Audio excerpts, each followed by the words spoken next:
This is the story of Aruna Shanbaug. 42 years ago, humanity died at Mumbai's KEM hospital when a young nurse, she was brutalized and choked with a dog chain by a compounder. And look at these two images, Aruna then and Aruna now. For 42 years, Aruna Shanbaug lived in a vegetative state. Today, she finally gave up. The same hospital became her home for 4 decades before she died as the face of India's mercy killing.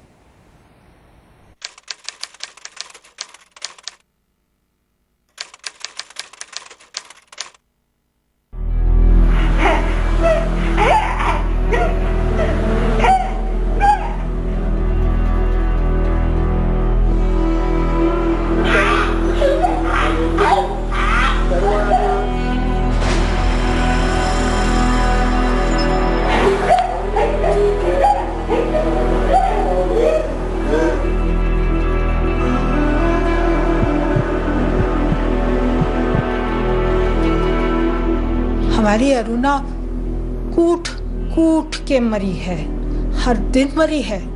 एक जिसको long nightmare कहते हैं वो था।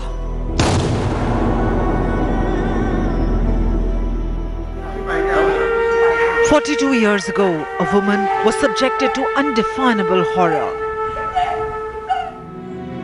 A young and enthusiastic nurse, Aruna Shanbaug, was sodomized and strangled with a dog's chain in Mumbai's KEM hospital.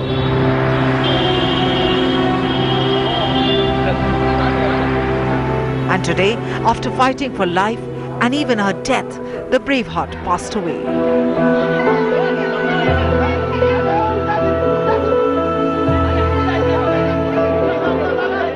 After 42 years of being in vegetative state, Aruna Shanbaug finally lost her battle with life. This hospital was her house since 1973 and the nurses here were her family members.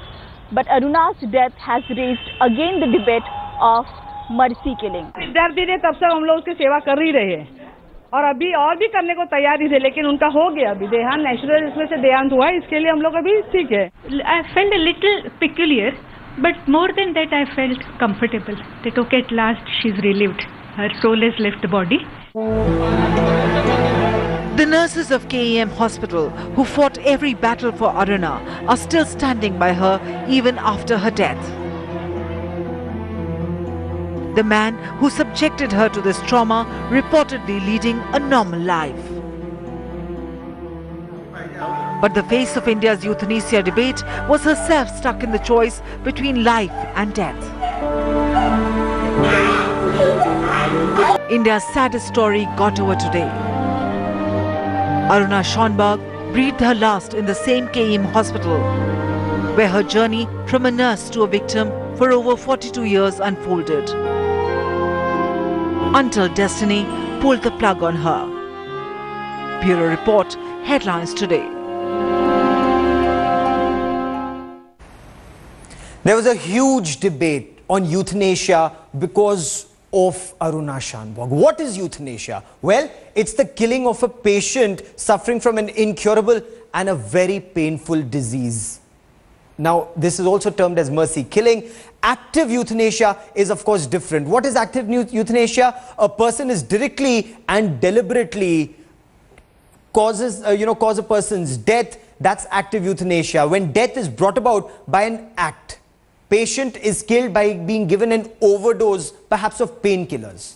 But in this case, there was talk of passive euthanasia, in which a patient is not directly killed, but the patient is allowed to pass away. A patient is perhaps killed by withholding treatment or withdrawing life support system.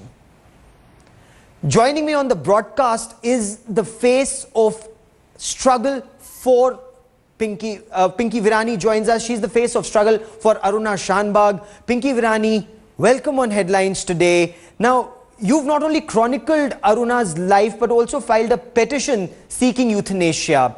Today, 42 years of the struggle are over. What are your thoughts at this moment, ma'am? I am not going to pretend and say that I am sad. I am not going to say I am happy either. She is a member of my family and lives in my heart and will continue to do so. And so what I will tell you is, I am so relieved that my Aruna is legally dead. The Aruna who knew herself, who was engaged to be married to a doctor, who was a good nurse and a happy woman, died on the night of November 27th, 1973. That's the night of the rape. You stress on the word legally dead. Tell us more about her life in the past 42 years. You've chronicled her life. I would like you and all your readers, all your viewers, and God forbid that should it happen to either you or your viewers, I would like you to imagine lying down in one room on one bed where there is no sunlight, where there is no moonlight, where there is no fresh air, where you cannot lift yourself out of the bed, where every bone in your body has atrophied.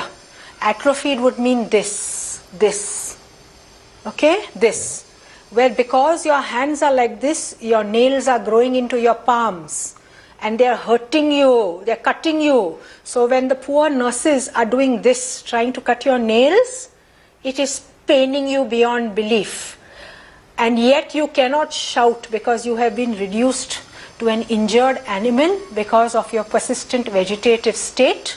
You cannot speak, you cannot hear, you cannot see, and you've lost all capacity to think. You have also slowly over all these years lost movement of your bowels among other body parts. So whatever has to happen, you have no control over either your spasms or your bowels or your laughter or your tears or nothing at all. That was my Aruna, our Aruna.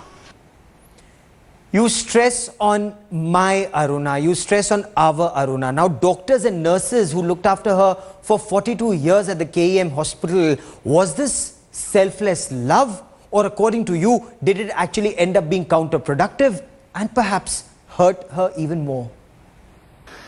Let me personalize this question and ask you and all your viewers. Who wants to exchange places with her till the day she died? Who wants to have any loved member of their family in the same position?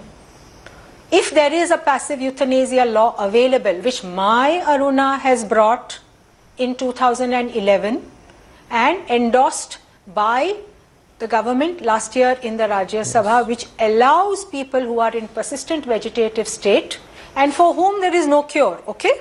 That's important. It's irreversible. That's really important. Or if you're brain dead, because that's irreversible. Or if you are on ventilator and it's irreversible, then the passive euthanasia law, which my Aruna brought for all of India as a gift, was denied to her.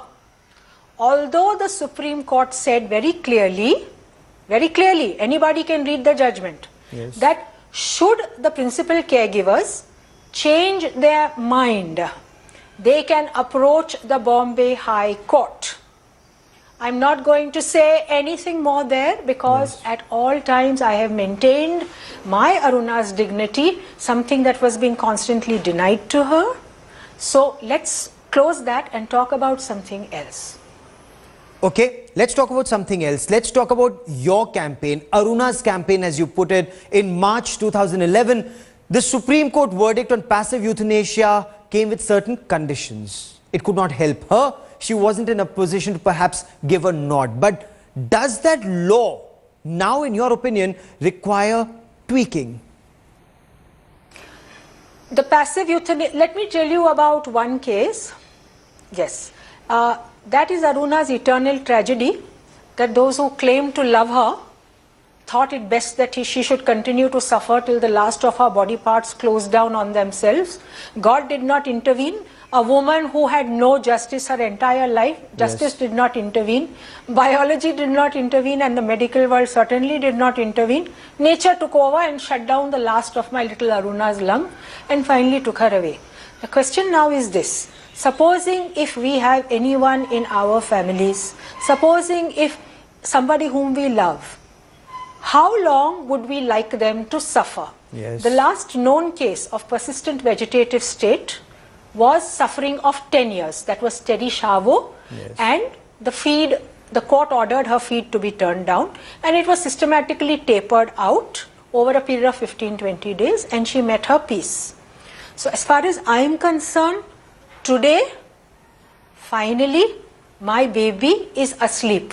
So she can just stay peacefully in my heart, and I can be very, very, very to the point of 100, proud of my Aruna that she has given to the country a passive euthanasia law, even though she was denied her patient's rights. Tonight she sleeps peacefully with the Almighty, but what are you suggesting in, God forbid, similar cases in future? What is your suggestion? The passive euthanasia law is a personal choice.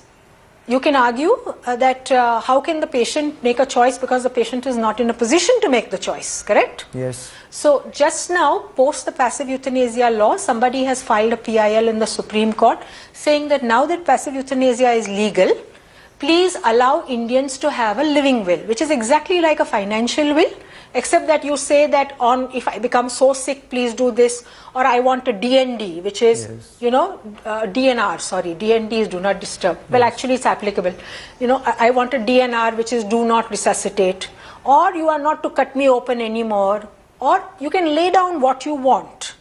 Just now, this is not legal because it's not been cleared by the Supreme Court, but lots and lots and lots of people in the light of the passive euthanasia law are telling their family members, are telling their doctors, they've started a dialogue. Yes. That if these 3-4 things happen to me, please do what is necessary. Then doctors are saying, some doctors are saying, but it's, we can't do it personally, which is fair enough because not all doctors do abortions, not all doctors give cancer treatments, not all doctors do IVF. It's a personal thing for the doctors as well. So then in that case, the patients are going to the second doctor and they are talking to the second doctor and saying, look, I've told my family this, will you please support it? And small groups are being formed so that, again, patients' rights are protected under the passive euthanasia law, which my Aruna brought, and I will never forget that, and I don't want anybody to forget it. Yes. Under specified conditions, okay? It's not about knocking off poor people. Yes. Please understand. And it's a choice. Everybody need not follow it. Yes. Absolutely. Now, for a moment, I want to shift focus to the perpetrator in this case, to Valmiki. He got away with just 7 years in prison. Aruna suffered for 42 long years. Now, does the law in this case need to be reworked for a more appropriate punishment, like in this case of Aruna Shanbaug? Actually, that's another thing that Aruna and I did. And I don't want to freak you out by saying Aruna and I did. It's just that I place her always in my heart. After the Nirbhai case, yes, what I did was I appealed, I wrote to the Justice Verma Commission, which took some of my suggestions and didn't take some. Then I followed it up with Government of India and they took the whole lot. Okay. So one was, I said that because our law does not have anything between attempt to murder and murder, and here is our Aruna who is in between, the purgatory, yes, anybody who puts anybody in PVS, because even Jyoti, Nirbhai, went into PVS for a while before she died. I said anybody who puts anybody in PVS should be qualified as a murderer, and the judge can decide whether he goes in for life or for death sentence. Yes. 1. 2, if there is a repeat offender, because this guy might be out anywhere, repeat offending, this Sohanlal Bharta Valmiki, yes, there's not even his photograph on file, yes, we don't know, So I've said, all repeat offenders, don't even think twice, just bloody hang them. And Government of India has accepted it. So if you look in the new laws, the new rape laws, Aruna's presence is very much there as well. For the moment, Pinky Virani, many thanks for joining me.